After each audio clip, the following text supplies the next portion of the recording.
స్వాగతం. మీరు బాగున్నారని అనుకుంటున్నాను. నేను బిందుని.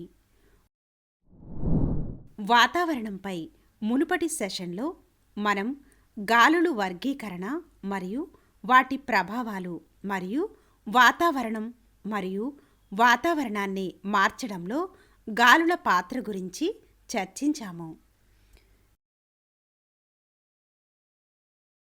ఇప్పుడు 9వ తరగతి సామాజిక అధ్యయనాల నుండి వాతావరణం గురించి మరింత తెలుసుకుందాం.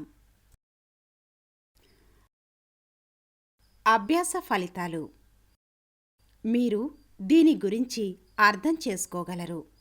తేమ మరియు అవపాతం. అవపాతం యొక్క రూపాలు. వర్షపాతం రకాలు. ఉష్ణ ప్రసరణ వర్షపాతం, ఓరోగ్రాఫిక్ వర్షపాతం, తుఫాను వర్షపాతం. సంక్షేపణం.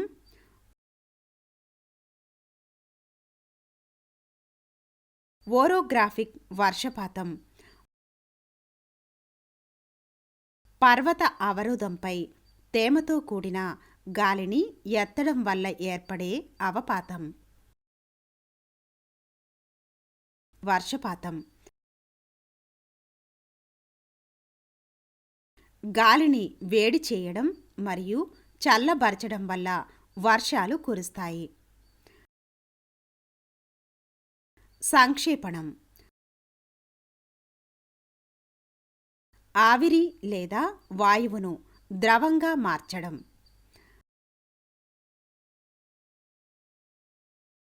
ట్రాన్స్పిరేషన్ ఒక మొక్క యొక్క ఉపరితలం ద్వారా నీటిని కోల్పోయే ప్రక్రియ. సాపేక్ష ఆర్ద్రత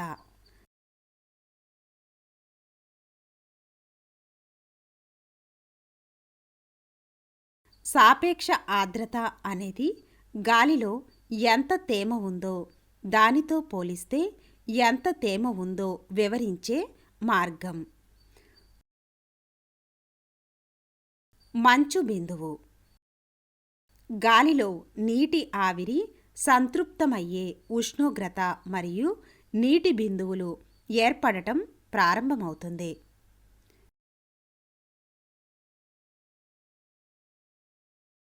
స్లీట్.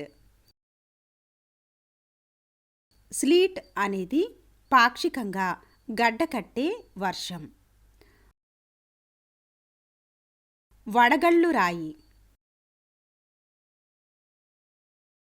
వడగళ్ళు అంటే ఆకాశం నుండి వర్షంలా కురిసే చిన్న మంచు బంతులు.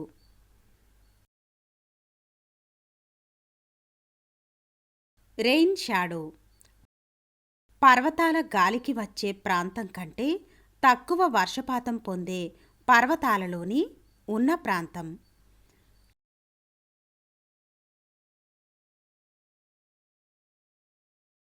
ట్రాపికల్ సైక్లోన్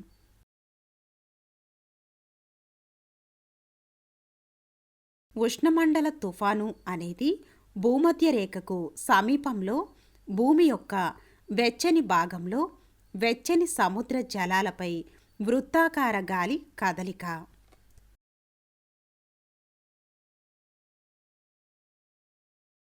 కాన్సెప్ట్ మ్యాప్ని గమనించండి.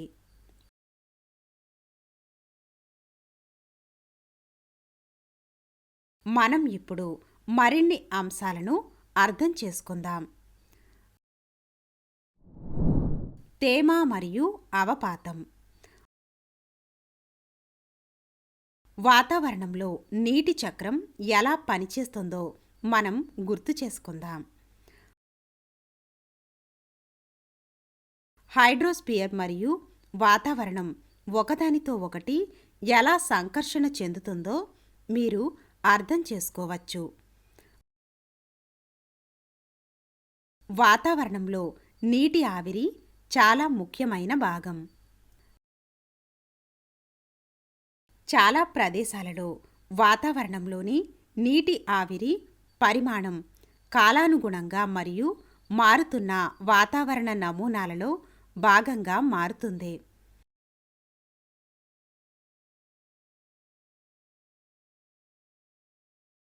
చాలా ప్రదేశాలలో శీతాకాలంలో ఇది పొడి మరియు చల్లగా ఉంటుంది. అటువంటి ప్రదేశాలలో మన చర్మం దురదగా మరియు పొడిగా అనిపించవచ్చు మరియు పగుళ్ళు ఏర్పడవచ్చు.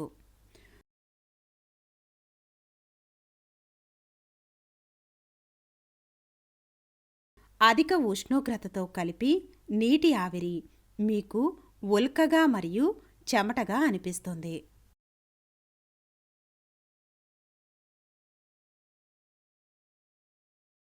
దీని కారణంగా కొన్ని ప్రదేశాలు చాలా తేమగా ఉంటాయి మరియు కొన్ని ప్రదేశాలు ఎడారుల వలె చాలా పొడిగా ఉంటాయి.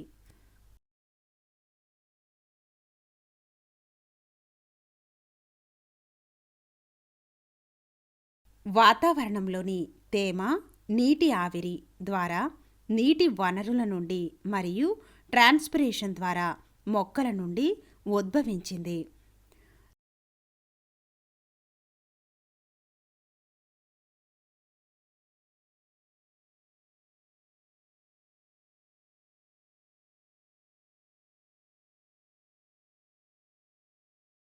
తేమ అంటే గాలిలోని నీటి ఆవిరి పరిమాణం. అధిక తేమలో మన చెమట ఆవిరైపోదు కాబట్టి మనల్ని చల్లబరుస్తుంది. తక్కువ తేమలో మనకు దాహం కూడా అనిపిస్తుంది. మీకు తెలుసా, ఆర్ద్రత మాపకం అనేది గాలిలోని నీటి ఆవిరి హ్యూమిడిటీని కొలిచే పరికరం.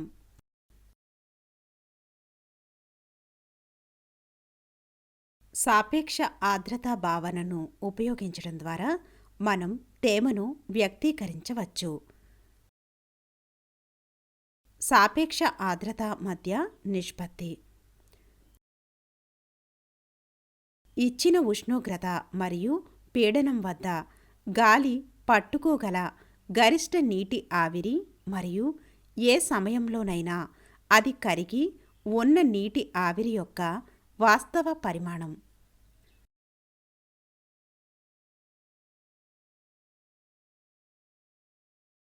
ఉదాహరణకి 20 డిగ్రీల సెంటీగ్రేడ్ ఉష్ణోగ్రత వద్ద గాలి 1 క్యూబిక్ మీటర్కు 80 గ్రాముల నీటి ఆవిరిని కలిగి ఉంటుంది.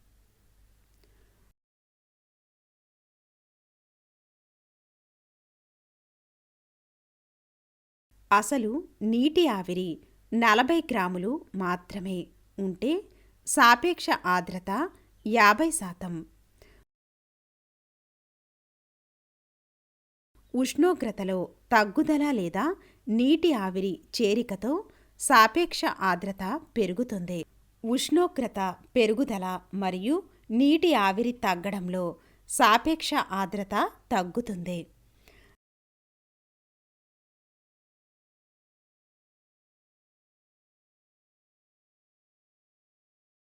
సంతృప్త స్థాయికి చేరుకున్న క్లిష్టమైన ఉష్ణోగ్రతను మంచు బిందువు అంటారు.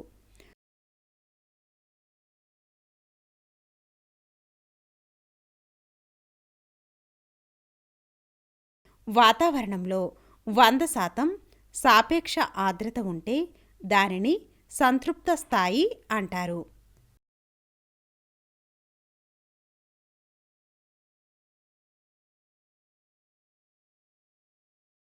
సంక్షేపణం. ఘనీభవనం అనేది బాష్పీభవనానికి వ్యతిరేకం, ఎందుకంటే నీటి ఆవిరిని నీటి బిందువులుగా లేదా మంచు స్ఫటికాలుగా మార్చడం ఇందులో ఉంటుంది.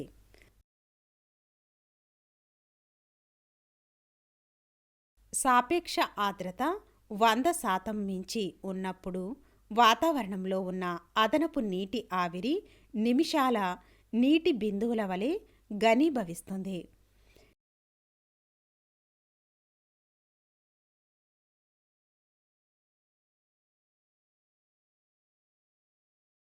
నిమిషం ఘన కణాలు ఉన్నప్పుడు మాత్రమే సంక్షేపణం జరుగుతుంది.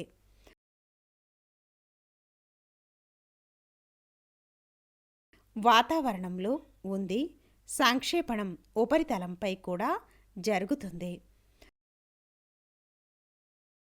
ఉదాహరణకు, ఒక గ్లాసులో చల్లని నీటిని నింపితే ఏం జరుగుతుందో మీరు గమనించారా? గాలిలోని తేమ చల్లని ఉపరితలంతో సంబంధంలోకి వచ్చినందున గాజు బయటి వైపు సంక్షేపణం జరుగుతుంది.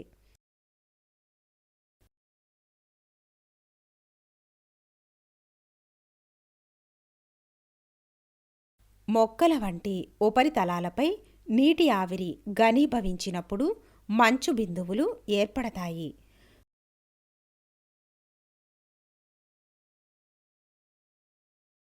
ధూళి కణాలు వాతావరణంలోని నీటి ఆవిరి నుండి నీటి అణువులను కూడా ఆకర్షిస్తాయి. ఇవి ఆవిరిని బిందువులుగా సంక్షేపణం అంటే దట్టంగా మారడం కారణమవుతుంది.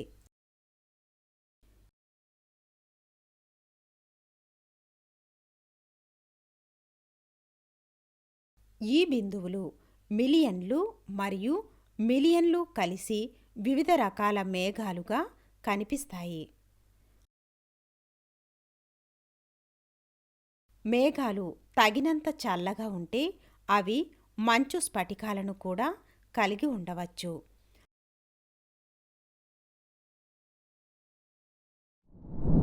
మేఘాలు వాటి రూపాలు మరియు ఎత్తుల ఆధారంగా వివిధ రకాలుగా వర్గీకరించబడ్డాయి.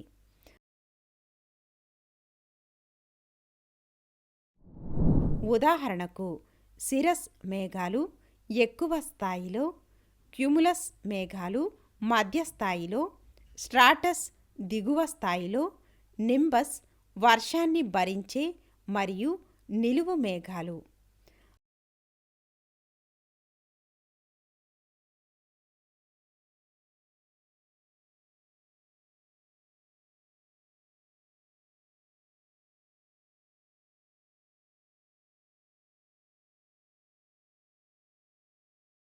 ఘనీభవనంతో తుంపరలు భారీగా మరియు భూమిపై అవపాతం వలె వస్తాయి. లాటిన్ పదం అవపాతం నుండి తలక్రిందులుగా పడటం, కుంగిపోవటం. వర్షం, మంచు, వడగళ్ళు మొదలైన వాటి రూపంలో.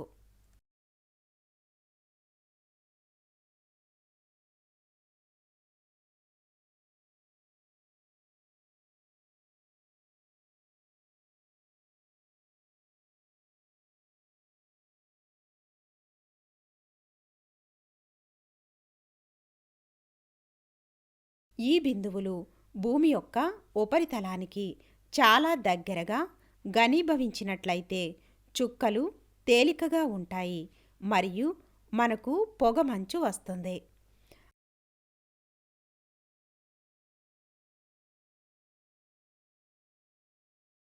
అవపాతం యొక్క రూపాలు. వర్షపాతం అనేది వర్షపాతం యొక్క అత్యంత సాధారణ రూపం. ఘనీభవన స్నోఫాల్ పాయింట్ కంటే తక్కువ ఉష్ణోగ్రత వద్ద సంక్షేపణం జరిగినప్పుడు నీటి ఆవిరి నేరుగా మంచు స్ఫటికాలుగా ఘనీభవిస్తుంది.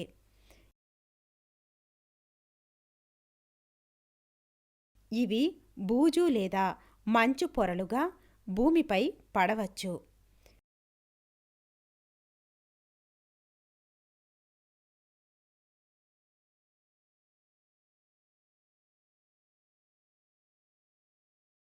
ఈ విధమైన అవపాతాన్ని హిమపాతం అంటారు.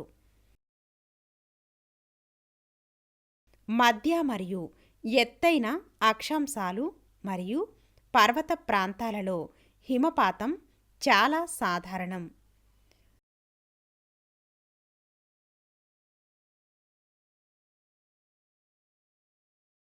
స్లీట్ భూమి యొక్క ఉపరితలం దగ్గర ఉన్న చల్లని గాలి పొర ద్వారా వర్షం పడినప్పుడు వర్షపు చుక్కలు మంచుగా గడ్డకట్టి కింద పడతాయి.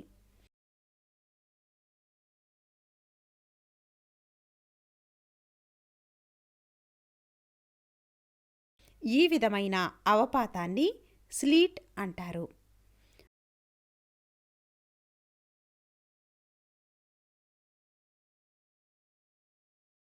వాతావరణంలో బలమైన నిలువు ప్రవాహాలు ఉన్నప్పుడు తక్కువ ఉష్ణోగ్రత వద్ద అధిక ఎత్తులో సంక్షేపణం జరుగుతుంది. మంచు స్ఫటికాలు క్రమంగా పరిమాణంలో పెరుగుతాయి, కానీ ఆరోహణ ప్రవాహాల కారణంగా తగ్గవు. వడగళ్ళు రాయి చివరికి మంచు స్ఫటికాలు కొన్ని సెంటీమీటర్ల పెద్ద పరిమాణంలో పెరుగుతాయి, వ్యాసంలో మరియు ఘన ద్రవ్యరాశిగా క్రిందికి వస్తాయి. ఈ వర్షపాతాన్ని వడగళ్ల రాయి అంటారు.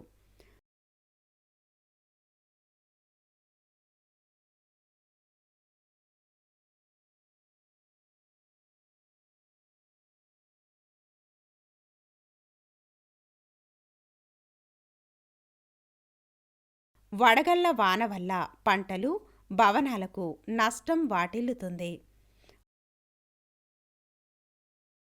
వర్షపాతం రకాలు. వాటి మూలం ఆధారంగా వర్షపాతం 3 ప్రధాన రకాలుగా వర్గీకరించబడింది.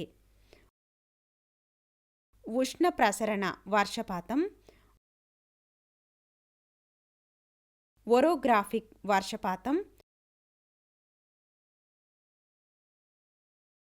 సైక్లోనిక్ వర్షపాతం,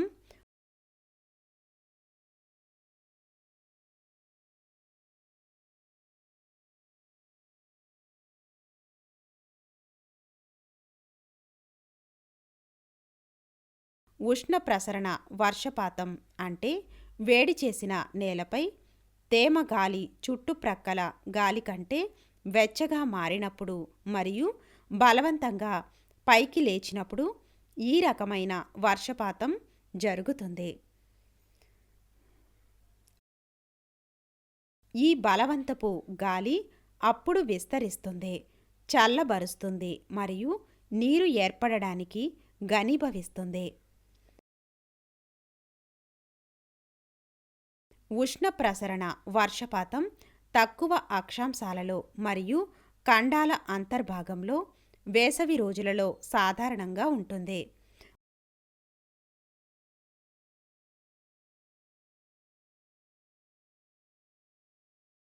మరియు సాధారణంగా రోజులలో అత్యంత వేడిగా ఉండే భాగం తరువాత చిన్న భారీ జల్లుల రూపంలో వస్తుంది. కొన్నిసార్లు ఉరుములు మరియు మెరుపులతో కూడి ఉంటుంది.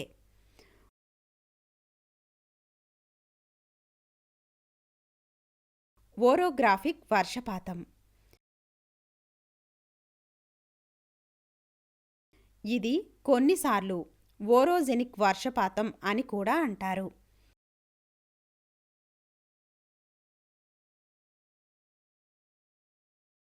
మనం ఈ పదాన్ని ఓరోస్ అనే గ్రీకు పదం నుండి పొందాము, అంటే పర్వతం అని అర్థం. తేమతో కూడిన గాలి దాని మార్గంలో పర్వతం లేదా ఇతర ఎత్తులో బలవంతంగా పైకి లేచినప్పుడు ఇది సంభవిస్తుంది.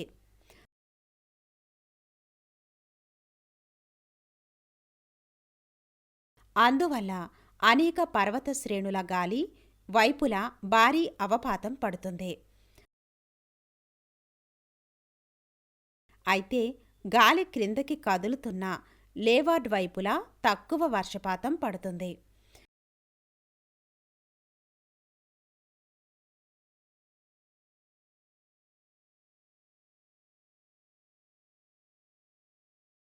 ఇటువంటి పరిస్థితి భారతదేశంలోని పశ్చిమ తీరంలో విస్తృతంగా సంభవిస్తుంది.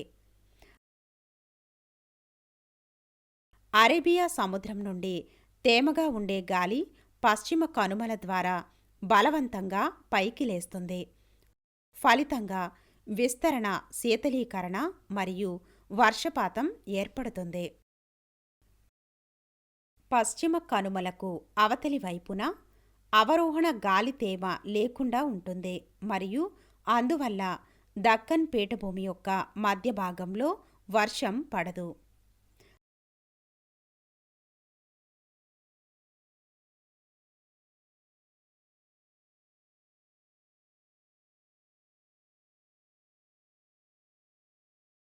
అందువల్ల ఈ ప్రాంతం పొడిగా ఉంటుంది మరియు వర్షపు నీడ ప్రాంతం అని పిలుస్తారు.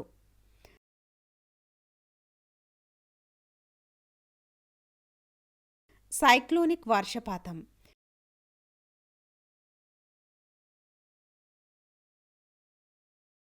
ఈ రకమైన వర్షపాతం తుఫాను లేదా మాంద్యం యొక్క మార్గంతో ముడిపడి ఉంటుంది. రెండు రకాల తుఫానులు ఉన్నాయి.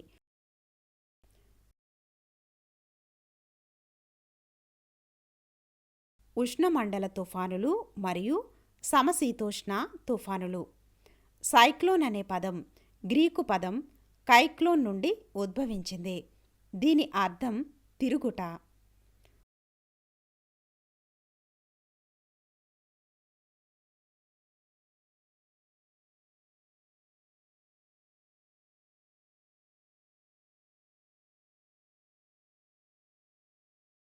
ఉష్ణమండల తుఫానులు. ఉష్ణమండల తుఫానులు వెచ్చని సముద్ర ఉపరితలంపై 260 డిగ్రీల సెల్సియస్ నుండి 270 డిగ్రీల సెల్సియస్ అభివృద్ధి చెందుతాయి మరియు భూమి వైపు కదులుతాయి.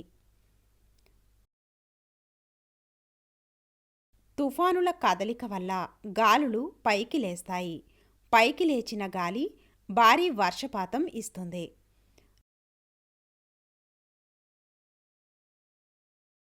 చల్లని, పొడి, దట్టమైన గాలి, ద్రవ్యరాశి వెచ్చని, తడి, తేలికైన గాలి ద్రవ్యరాశితో కలిసినప్పుడు సమశీతోష్ణ తుఫానులు సంభవిస్తాయి.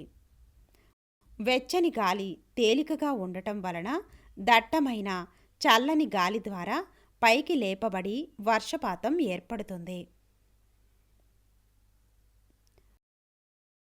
ప్రపంచవ్యాప్తంగా వర్షపాతం చూద్దాం. భూమధ్య రేఖ యొక్క 100 నుంచి మరియు 300 N మరియు S అక్షాంశాల మధ్య వాణిజ్య గాలుల కారణంగా తూర్పు తీరాలలో వర్షపాతం ఎక్కువగా ఉంటుంది మరియు పశ్చిమం వైపు తగ్గుతుంది.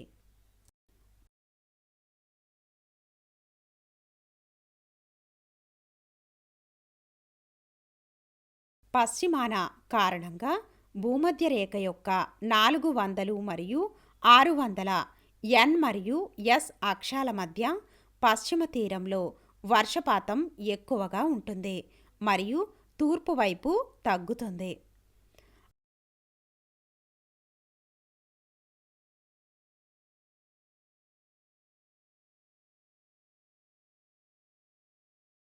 అల్పపీడన ప్రాంతాలు ముఖ్యంగా భూమధ్య రేఖ చుట్టూ ఉన్న ప్రాంతాలు అధిక పీడన ప్రాంతాల కంటే అధిక వర్షపాతాన్ని పొందుతాయి. ఖండం అంటే సముద్రాలపై వర్షపాతం ఎక్కువగా ఉంటుంది.